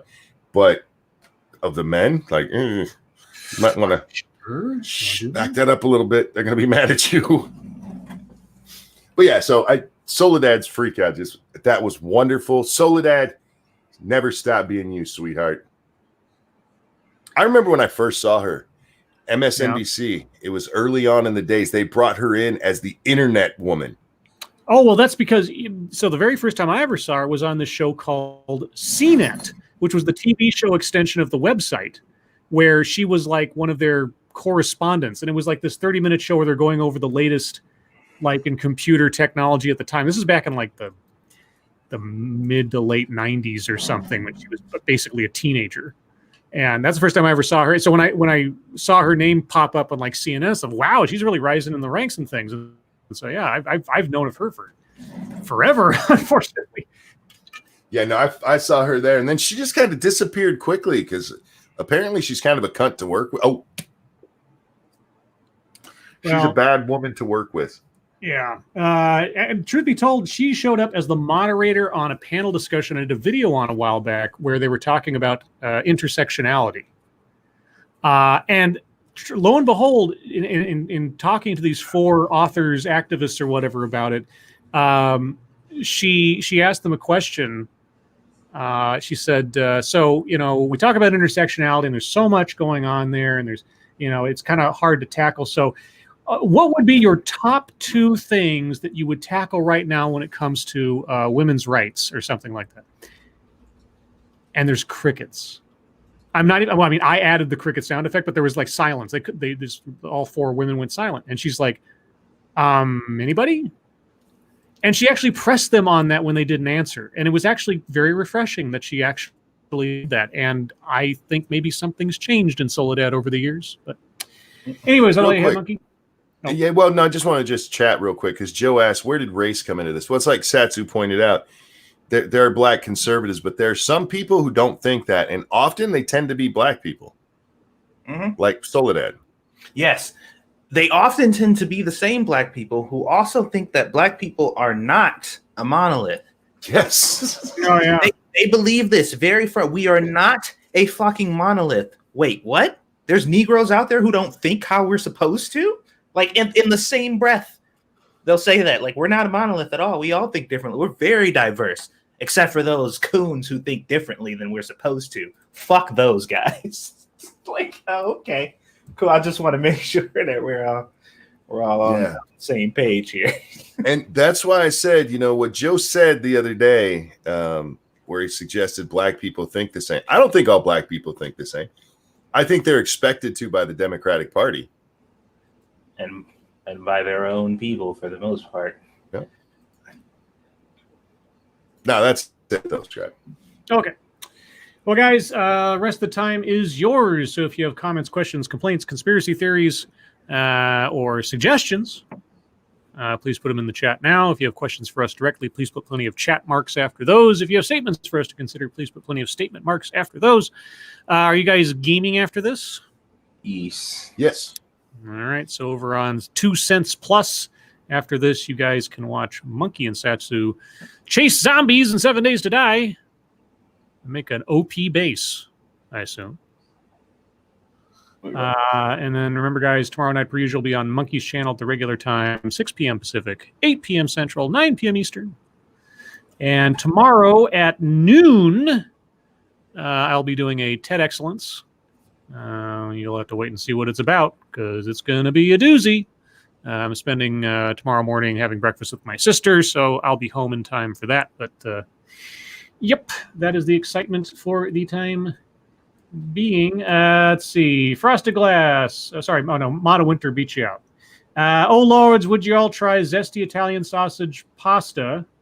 Zesty refers to the sausage, not the meat, with a side of aged cheeses and a hand-blown glass of white grape juice. I don't object to any of those. Sure, I'd try it. Satsu? Yeah, all right. Let's do it. I can't remember the last time I had white grape juice, though. Jack Ghostbear, are you guys saying the Democrats need to quote founding fathers about as often as they need to pander to black voters, only to promptly forget both after the election? I didn't say that. I think it is really weird watching that. It was a turn that you saw on night 3 with the Obama speech. Because Obama, he's in Philadelphia. He's standing in front of the Constitution. Well, it's the Constitution of Declaration. I can't remember which is behind him. But and he starts talking about, the principles of the country and like, all right, if y'all want to take that tack, I'm on board because we made mistakes back then. We did, absolutely. And we've corrected them. And if you want to say we corrected this and we were right at the beginning, and we want to give you freedoms, cool. But none of them with the promise of America were talking about freedom. Yeah, if they wanted to bring up like, the whole the Joe Pesci speech in that movie with Brendan Fraser, the living document of the Constitution, that it can be changed, that the promise of America with honors. Yeah, the promise of America is that we have the ability written into our laws to work towards a better future. It's like, if they want to do that, I'd be right there with them. And not that I think that there's something inherently wrong about coming up and talking about the founders inherently, but just with the current zeitgeist, yeah, you're kind of running the risk of sounding like a hypocrite to some people. Let's see. Frosted Glass Monkey, can you exasperatedly say, quote, get in the corner, unquote, so I can use it for nefarious purposes in my stream? Like angrily or just resigned? You're exasperated.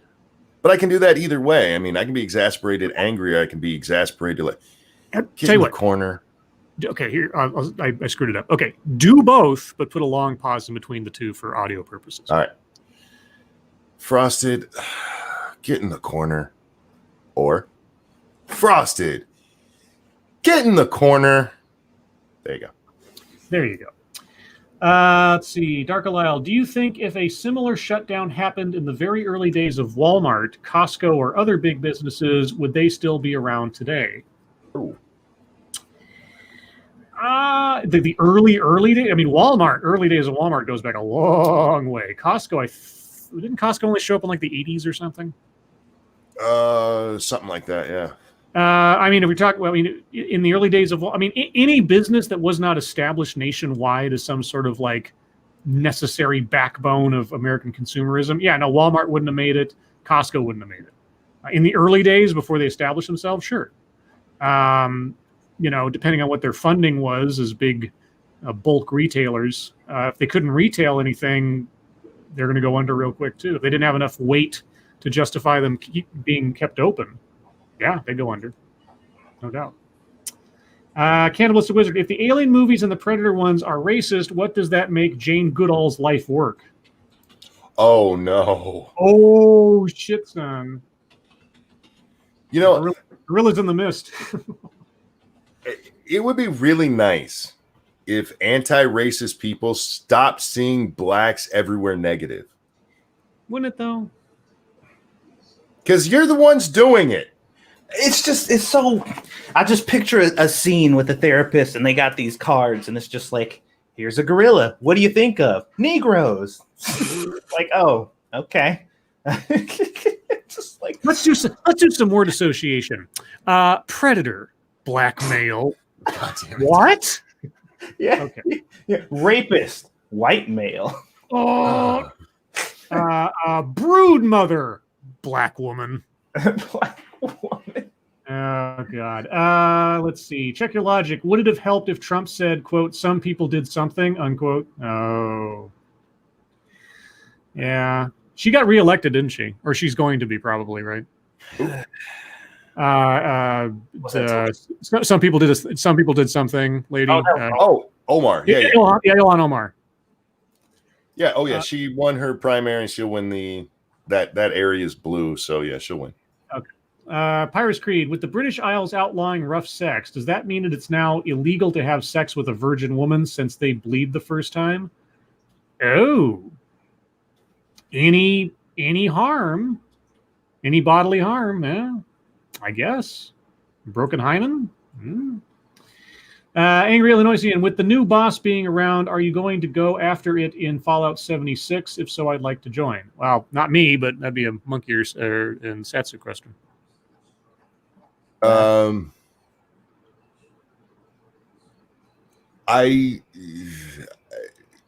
don't know.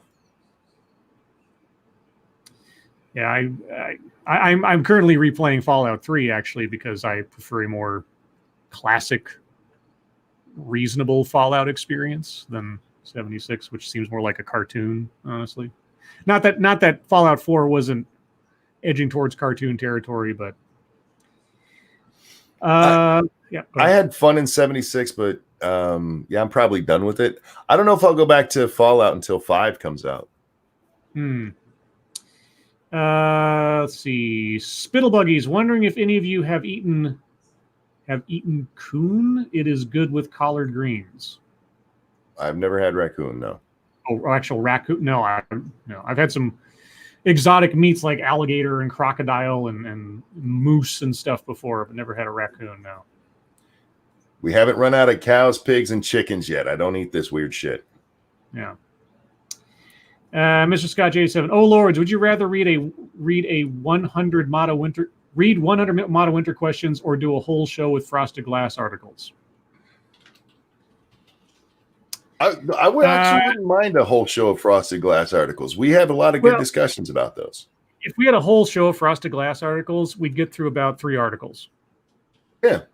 Because we'd be talking, if we just said, okay, all the safeties are off for this one, let's just go hog wild on Frosted Glass articles. Yeah, the way we talk, if we didn't stop halfway through the articles, yeah, we'd get through about 3 or 4 of them.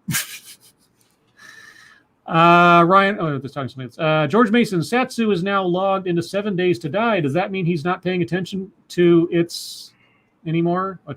Yeah, probably. Or it could mean that I'm pre-setting up the stream for the game that we're about to play in like 15 minutes. Yeah, we know that's not true. Oh, okay. Red Dirt Runner, what do our lords think of medieval fairs, and have y'all ever gone to it? I had a lot of friends in college who did Ren Fair like a religion. I've never attended a single one, and I no hate to them for doing so. It just never interested me. I don't ever really plan on doing so. You guys ever done anything like that? No, I've always wanted to go to one of those, but I haven't lived anywhere where they have them. I'd have to travel quite a ways, and in my current state, I just couldn't. But I think they're interesting. I think they'd be fun to go to. Satsu, you ever want to go medieval on anybody's ass? Every fucking 5 minutes. Let's see. Jonathan Peterson, Biden said we never succeeded. At what? I don't remember specifically what's being talked about there, so I can't comment. But I mean, there's I'm trying. Help me out. And never succeeded in what? Yeah, I'll give us some context. Slapper 360, Ranting Monkey. Aren't both the Constitution and Declaration of Independence both at the National Archives? There's original copies there, but there's also copies on display in other places. Yeah. Frosted Glass. So if black women are xenomorphs, can we see Squishy's second jaw shoot out on stream sometime? Satsu. What was the question? I'm sorry. Oh, 7 Days to Dying? Yeah, we're... Okay. So if black women are xenomorphs, i.e. the aliens from the Aliens franchise, can we see Squishy's second jaw shoot out on stream sometime? Only Satsu gets to see that. That's right. That's right. And then chat jumped. Dr. No, Scribe Light, any plans for 2021? Get through it.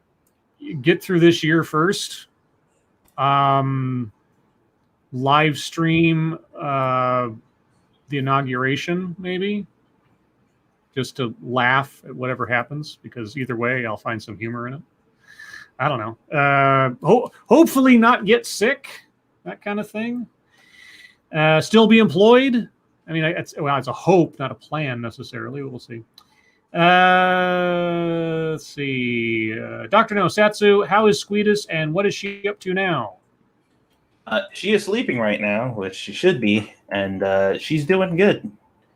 She's she's starting to kind of sort of make out, like her sounds have meaning now. There's this one sound she makes whenever she's what's the word? I guess curious would be the word. So like she'll see something that either puzzles her, or you'll pop into the room and like surprise her, and she's like, "Duh." And she does it all like, "Duh." And I swear to God, like she'll walk into the room, you'll turn around, and you'll look at her, and you'll be like, "What are you doing?" And she's like, "Duh." Like, what is this? She's so funny, man, and she has different sounds that she makes for different things. It's pretty funny. Did you tell them about her yelling at you the other day? Yeah, she. I mentioned it earlier. Me and her were having a screaming match in the kitchen. I love that girl. I just want to hug her and buy her things. I gotta get a recording of it one day, but today I got a really good recording. I'm gonna have to upload for you guys. Me and Squishy were laying laying in front of the couch, and Squishy was playing Grand Theft Auto, and she got into the car and the music was playing, and she was in front of the TV dancing her ass off. Like, wasn't nobody paying attention to her really, outside of the fact that she was in front of the TV, and she wasn't like really paying attention to us. She was just jamming, like just in front of the TV doing her thing. She did a couple spins. I'm just like, go ahead, girl. We got to get her and Pumpkin together. Pumpkin loves to dance. Get the two of them together, and they'll start they'll bring the world together through dance. Let's see. Frosted Glass Monkey, how would you like to be the guest on next week's episode of The Corner after the Lords of the Night Thursday? Oh, is this a spinoff? Yeah, there's a new show. Hit me up in DMs again with me. I'll say yes tentatively, but with me, it's all about how my body's doing that day. Hit me up, and we'll try to work something out. Dr. No, Ranting Monkey, how are all of the grandkids? I got to see Pumpkin the other day, and she's just so cute. And then the other two, the youngest hasn't seen me in a while, and I look homeless, so she was a little afraid of me when I went upstairs. So I don't push that. I reached out to pick her up, and she immediately grabbed onto her grandma. Like, okay. Little Butt ran right over and gave me a hug, and they're doing very well, thanks. Red Dirt Runner, do y'all think the next generation, i.e. Squeedus, or next one will grow up with such a watered-down idea of racist and Nazis, consider them jokes best or good at worst? I hope it's always a joke. Make fun of it, but I don't know, honestly. I mean, I just look at what kids have access to. I sound so old when I say that, but what the kinds of things kids have access to, what they're being taught. When I look at my Curriculum of Fear series and I see what is being pushed in just elementary schools or kindergartens upwards, I can hardly comprehend what kind of mindset the current young generation is going to have by the time they reach maturity. Go ahead. I'm sorry, Satsu. No, I'm saying it should be fine. I'm sure they'll be great. I honestly don't know what to expect. It's just it's such a weird time. It really is, and the world has changed just so much since I was born, and not just in technology and stuff, but our meanings of words, our understanding of history.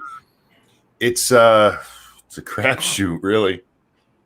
I do think that in a lot of cases it's going to, and individual cases, it's going to come down to how much parents acquiesce to the schools in letting them rear their children.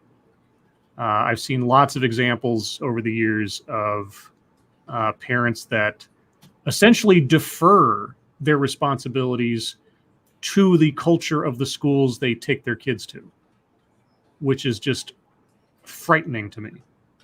I don't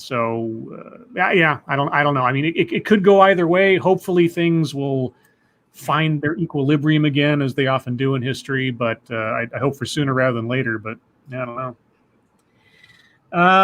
Let's see. Quinn the Cultist, Lords of the Night, what would your death scream / utterance be? Fuck it. I what? I don't know. Suck It Harder.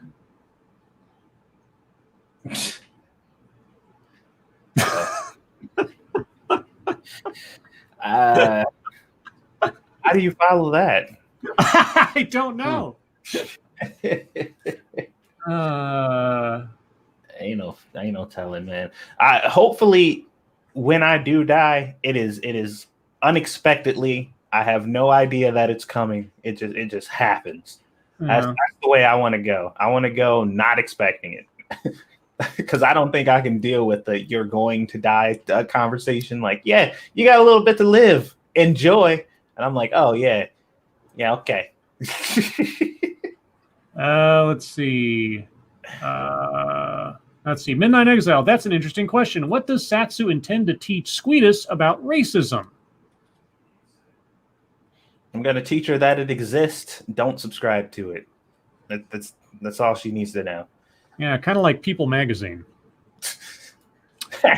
Angela Arriaga. I perform at the Renaissance Fair. Scribe Light. Well, there you go.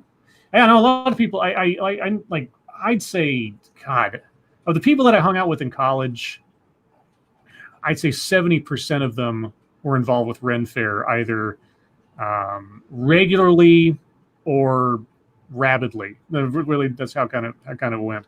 I know me wrong. I liked seeing some of my female acquaintances dress up in Renaissance garb, which classically shows a lot of cleavage. But I never really. Part of it had to do with like camping and going out, and I'm not an outdoorsy person, so that part never really appealed to me. And I've never really been into medieval / high fantasy stuff. My interest in that is very limited, and only in the last several years did I even find any kind of liking for it, and that was mostly due to Skyrim, honestly. So I have an appreciation for some high fantasy stuff or fantasy stuff, but not enough to invest money, time, and going to the outdoors and bugs and dirt with it. So I don't fault people who do. Mono Winter. Oh Lords, if you ran a high school, what would be the mascot and fight song? Well, it would be Dog Cat Fox. And I don't know. It'd have to be something moon based, whatever the song was. You guys? I don't fucking know. The mascot, of course, would be a monkey, and the fight song. See, my fight song for everything is "Remember the Name." I think that's. Oh, there you go. Yeah. Fort Minor. Yeah. It's hard to get the school band to be able to play that well, I guess, but we'd figure something out. There's got to be an orchestral version of that song. Sure. Yeah. Okie Native, thank you so much. No one anywhere ever thought Scribe and Outdoors. Well, I don't know if you did or didn't, but truth be told, and I suppose probably not surprisingly, I'm much more of a homebody than I am an outdoorsy person. I suppose I could be convinced occasionally if someone was really into that, and I could think of a couple things to do out in the woods with some trees and some rope, but and some gags and floggers and stuff. Yeah, I know where your more stuff to that. I know where your mind was going, but not mine. I'm glad you added more stuff to that because I'm like, No. No. I'm going back to what you can't do in Britain now with your partner. Oh shit. No, or if you see for better reference, the closing couple of scenes of the movie Secretary. That's kind of what I'm thinking of. Anyway, let's see. Slapper 360. Oh Lords, what's the very first video game you ever played? Oh God. I think it was on my neighbor's like Atari 2600, and I think it was Attack or Combat. Sorry, Combat. Pretty sure. I honest to God don't know the name of it. It was like Pong, but it wasn't exactly Pong. It was this little console we had that had like 4 or 5 different games on it. It had tennis, it had table tennis, and had hockey, and all of them were the same thing with just different colored backgrounds and sliders and pucks. It just had the paddle on each side and then a ball that bounced between them. I don't remember the name of the game. It wasn't Pong, I know that, but it was basically Pong. If I recall, and this is as far back as I can remember. Come on, youngin. Games. The first game I ever played, I believe, was Sonic CD. Wow. Yeah, I think that was the first game I ever actually picked up a controller and played. I didn't know what the fuck I was doing, and I wasn't supposed to be playing it. But that's the earliest memory I can think of me playing a video game. And right before we're at the top of the hour, Mr. E says, Scribe Light, what does the Dogcat Fox say? Dogcat Fox says, wowie wow wow. That's what Dogcat Fox says, wowie wow wow. He does not. And real quick. Go ahead. Thank you, Okie Native. Don't use hardwoods. The bark comes off in big chunks. It slackens the rope and renders a knot and tie down useless. Thank you, Okie. Yes, Monkey, before we go. I just thought she won't remember it at all, but Little Butt's first video game was 7 Days to Die. Nice. You got to make sure you immortalize that somewhere. She started with culture, mate. She That's did. Right. All right, guys. Well, that is the top of the hour and thus the end of the show. That was a great show tonight. Thank you guys so much for coming out and joining us for this tonight. As you always do, you guys are the greatest audience in the world. Moderators, thank you for keeping an eye on things, even though everyone here is so well behaved. You rarely need to do much of anything. It's the community we have built here, all of us together. And everyone who donated, thank you so much for your generosity. I really do appreciate it. It'll all go towards horrible things I'll put in my body, like goldfish and Jack Daniels, to help ease my mind as I go through TED Excellence, which will be happening tomorrow at noon Pacific time, 2 p.m. Central, 3 p.m. Eastern. Get ready for it. Watch the Twitter accounts. All of our Twitter handles are in the description, as well as links to our channels. If you're not already subscribed, be sure to subscribe and follow. And again, per usual, tomorrow night at the usual time, we'll be on Monkey's channel for Lords of the Night. And after this, over on 2 Cents Plus, you can watch Monkey and Satsu fight zombies in 7 Days to Die. So go check that out as well. Anything else before we go, guys? Nope. No. All righty. Well, everyone, Monkey, Satsu, thank you for joining me. Mm-hmm. Pleasure. Everyone else, your lives make us sad, and we will see you tomorrow. Bye. Bye, everybody. And getting out my copy of Screw the Roses, Send Me the Thorns, the romance and sexual sorcery of Sadomasochism. You bastard. Wow, cutting off the... All right. Today's secret word is... Sadomasochism. No. It is actually wine, as in W-I-N-E. Wine. You don't want to know in what context the word shows up, but wine is the word. Alrighty. Yeah.